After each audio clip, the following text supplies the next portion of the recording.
আজি ইয়াত প্ৰায় 44 ইয়াৰ্ছ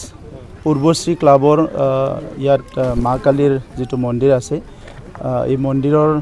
মুকলি কৰিছে আৰু আজিৰ পৰা কালী পূজা তেখেতসকলে কৰিব। মই আজি সমগ্ৰ দেশত আৰু ভাৰতীয় মানুহ য'ত দেশত আছে সমগ্ৰ বিশ্বত দেৱালী উদযাপন কৰিব, শ্যামা পূজা বুলি কয়। তো দেৱালীৰ মই শুভেচ্ছা জনাইছোঁ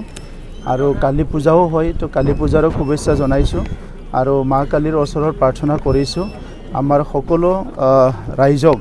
সকলো নাগৰিকক দুখ দুৰ্যোগ বিপদৰ পৰা সকলোকে মুক্ত কৰে আৰু সকলো যাতে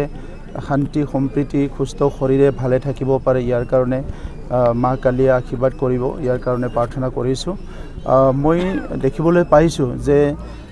আমাৰ বিটিআৰ অঞ্চলত বিভিন্ন জাতি জনগোষ্ঠী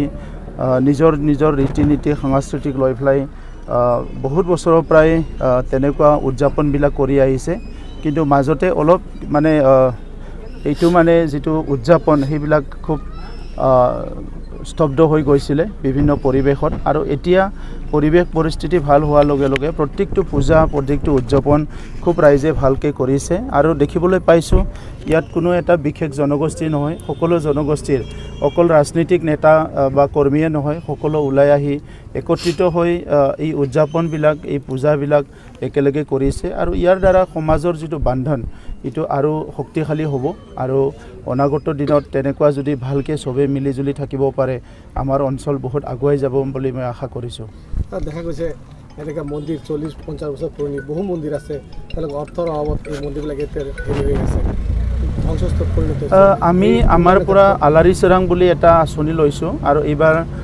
646 মন্দিৰত আমি 2 লাখ কোটি টকা অনুদান দিছোঁ বিভিন্ন সৰু সুৰা কামবিলাক কৰাৰ কাৰণে, কাৰণ বহুত টকাও নাই। আৰু ইতিমধ্যে অসম চৰকাৰেও যোৱা বছৰৰ পৰা যিটো আছে অসম দৰ্শন আঁচনি এটা দিছে। চ' লাহে লাহেকৈ এইবিলাক নিৰ্মাণৰ কাম মই ভাবোঁ আৰু 2-3 বছৰ আমি তেনেকুৱা দিব পাৰিলে